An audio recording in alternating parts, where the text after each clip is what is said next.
Hi, I'm Anna Hardwick and I'm playing Natalie. Hi, I'm Mary Frances Moore and I play Marcia Marie in the play. Hi, I'm Christian Bell Smith. I'm playing the part of Tommy and the musician. Hi, I'm David Ferry. I'm the director of the Alley Co-op production of Where's My Money by John Patrick Shanley, playing in Toronto, May 13th to the 30th, 2010 at the Bouman Dance Theatre. Please. Sure. I actually saw a ghost ship once.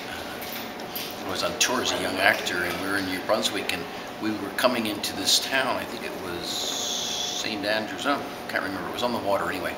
And two of us in the van saw what seemed to be a burning ship out in the harbor.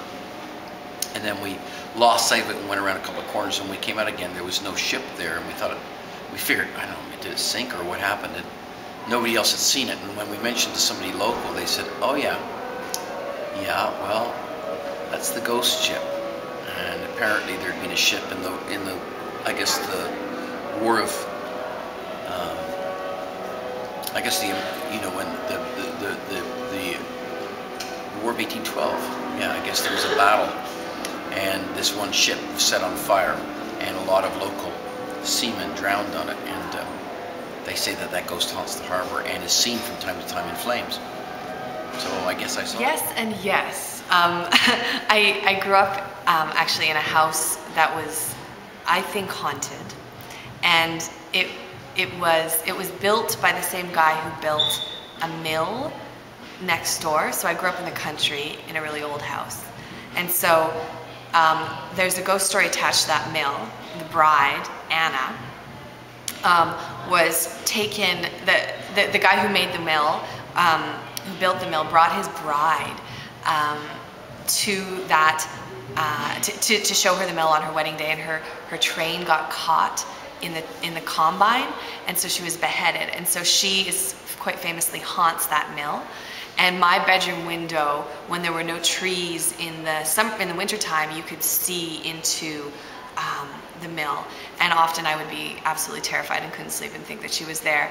And then also thinking that it was the same family who built our house, you know, there must be, you know, over those generations, there must be a lot of ghosts clunking around. So I often had sleepless nights where I was terrified. The closest thing, I guess, was I discovered a dead body when I was a kid. When I was 11, we had just moved into a new house out in the country, and I was out in the backyard playing with my cat,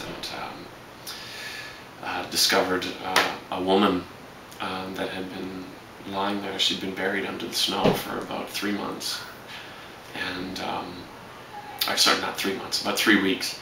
She'd been buried under the snow, and the snow had started to melt. It was in the spring thaw in March, and yeah, I was out there playing and just saw this thing lying there and didn't recognize it at first. And it was only about this third or fourth time that I went and looked at it that I realized that it was a woman lying there. So it was pretty scary. There was never any ghosts or any spiritual beings or presence in the house at all after that, though. But it was kind of a scary experience.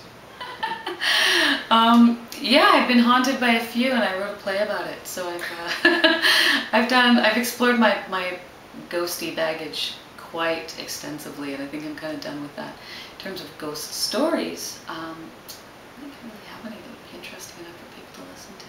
But I believe in ghosts, and I believe in other worlds. And quite often in the play we talk about, are you superstitious? One character asks another if they're superstitious, and I'm crazy superstitious. I'll leave it at that.